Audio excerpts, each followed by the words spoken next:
à Ismaël qui va intervenir sur la suite Merci Christiane, merci Hugo.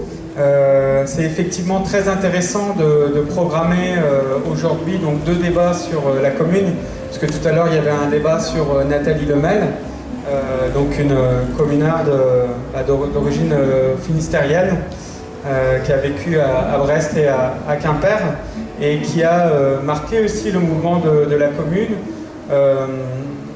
au sein de l'Union des femmes, qui est une des premières organisations de masse révolutionnaires et féministes, et aussi qui est à l'origine des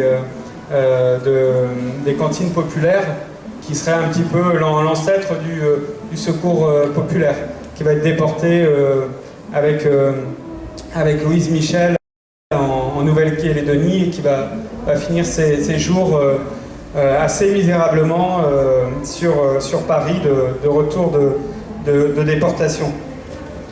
Tous ces portraits, Louise Michel, Nathalie Lemel et bien d'autres, vous les retrouvez donc dans le livre qui a été écrit par Hugo Roussel, ici présent, et illustré par Dugudus, le grand affichiste, le grand graphiste, qui a commis plusieurs affiches de la Fête de l'Humanité Paris, et qui est à l'origine à la fois de portraits qui ont été publiés dans l'Humanité au printemps dernier, et également d'une exposition qui a été présentée à la fois à la Fête de l'Humanité à la Courneuve, donc en présence d'Hugo Roussel et du Gudus, mais aussi au pied de la butte Montmartre et dans différents lieux de Paris, devant la mairie aussi, il me semble.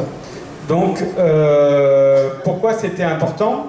D'abord parce que c'est un livre qui est très accessible, qui est agréable à lire, c'est à la fois un texte de référence, mais qu'on peut lire en lisant 2-3 articles le soir avant de s'endormir, ou à ses heures perdues, qui n'est pas trop casse-croûte, parce que c'est vrai qu'il y a d'autres histoires de la commune, s'il faut lire 400-500 pages, on pense que c'est un peu réservé aux initiés. Là, on a vraiment aussi la présentation d'une diversité de portraits, de militants issus de milieux très divers, parfois même d'origines nationales diverses. Il y a des hommes, des femmes, des courants politiques aussi divers qui se sont croisés dans cette commune de Paris. Donc vraiment, c'est un livre que je recommande. Je pense que Hugo sera là ensuite pour dédicacer le livre. Ça vaut vraiment le coup de l'acquérir, d'autant qu'il est imprimé également dans le Finistère, par une maison d'édition Zulma, il me semble, à Châtelain. Locus Solus à Châtelain, voilà. Donc je vous le recommande. Alors je remercie les Belles Rouges et Christiane Caro de nous avoir invités à nouveau.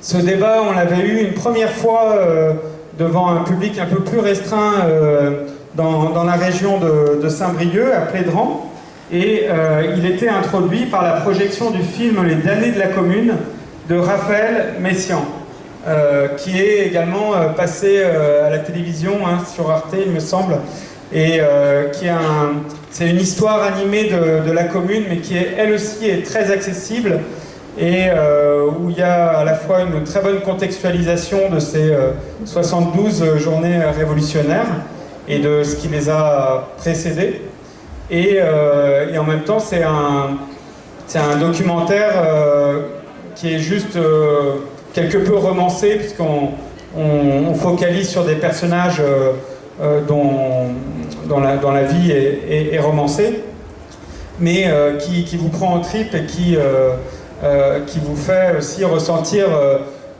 toute l'émotion qu'on peut avoir quand on lit notamment des récits de la Semaine sanglante, où la violence de classe se déchaîne à l'état pur contre le peuple ouvrier et républicain et révolutionnaire de Paris.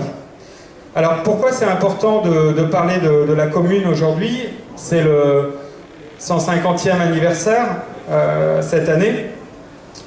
Un anniversaire qui est passé relativement inaperçu, à part dans des publics qui étaient déjà très politisés à gauche. Tout simplement parce que rien dans la culture politique des élites qui nous gouvernent ne prédispose à parler de cette expérience révolutionnaire et justement de cette conception de la République sociale et démocratique. Parce que justement, quand on s'intéresse à l'histoire de la commune, un des premiers intérêts, c'est de rompre en fait avec les illusions du consensus républicain ou de l'œcuménisme républicain.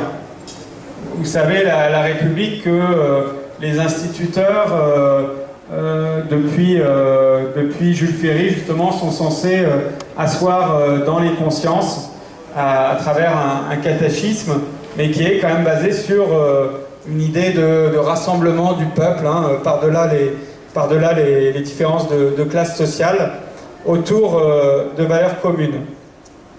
En réalité, ce catéchisme républicain, il s'appuie sur un déni, hein, sur un impensé, sur un oubli, et sur, quelque part aussi, sur des fausses communes.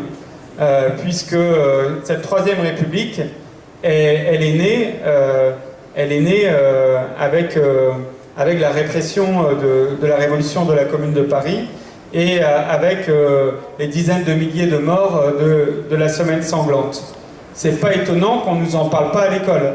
Toujours maintenant, bah c'est mon cas, j'ai une quarantaine d'années, j'ai pas eu un seul cours sur la Commune à l'école.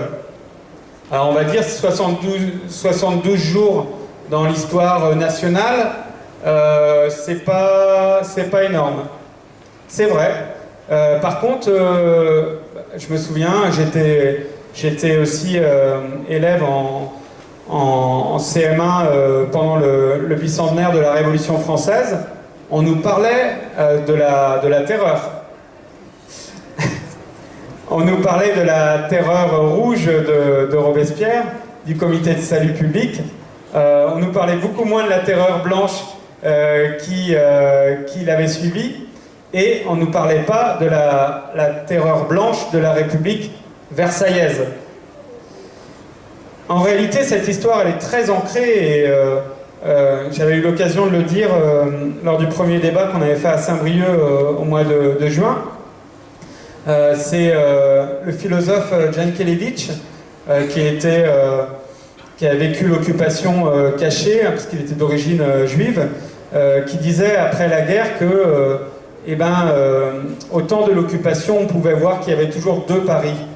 Il y avait le Paris ouest des beaux quartiers, qui était versaillais, qui était plutôt acquis aux idées de la collaboration, qui ne s'est pas soulevé, en tout cas massivement, contre la collaboration et l'occupation allemande, et le Paris ouvrier, le Paris Est, qui lui a fourni des bataillons de résistants, comme des bataillons de révolutionnaires pendant la Commune de Paris.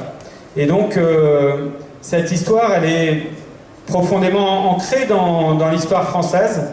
Hugo Roussel l'a très bien exprimé tout à l'heure, hein, on ne peut pas comprendre la Commune de Paris si on ne fait pas référence à la Révolution française, à la Grande Révolution, 1789, 1792, 1793. Si on ne fait pas référence non plus à la Révolution de juin 1848. La Commune de Paris, c'est aussi une synthèse qui est assez française en fait. Je pense qu'elle existe aussi dans des pays de l'Est de l'Europe, entre le fait national et l'affirmation patriotique face à la domination étrangère, et des idées républicaines avancées ou des idées révolutionnaires. Puisque Hugo l'a dit, hein, c'est dans un contexte de lutte contre l'occupation étrangère et contre l'esprit de capitulation du gouvernement d'union nationale et du gouvernement normalement qui devait sauvegarder en fait la République contre l'occupation étrangère que va apparaître cette révolution sociale. Lénine l'avait bien compris aussi, hein, parce que il faut dire que cette expérience de la Commune de Paris, elle a servi d'expérience grandeur nature à méditer, malgré l'échec de la Révolution par les révolutionnaires des décennies suivantes. Et l'idée que dans ce contexte de guerre internationale, de menaces d'occupation étrangère, il y a des potentialités révolutionnaires. C'est une idée aussi qui a pu prendre corps à travers l'audace des communards qui ont d'abord refusé de rendre les canons de la garde nationale et qui ensuite ont décidé de résister quoi qu'il en coûte aux armées prussiennes et aux capitulars qui négociaient avec elles. Donc l'actualité de la commune, c'est donc cette synthèse typiquement française, donc entre patriotisme, entre affirmation de la liberté dans le cadre d'une république et de la sauvegarde de l'indépendance nationale, qui va avec une volonté d'étendre la République pour qu'elle soit véritablement démocratique, pour qu'elle profite à tous et que ça ne soit pas simplement un cadre de liberté formelle, mais qu'elle s'exerce aussi dans l'atelier, sur les lieux de travail, qu'elle soit étendue aux femmes, à tous les exclus de la République bourgeoise. Cette commune, elle nous intéresse aussi parce que ça a été un grand moment de novation dans les actes. Alors même si, évidemment, c'est des décisions, des mesures qui n'ont pas pu être mises en œuvre véritablement sur la durée.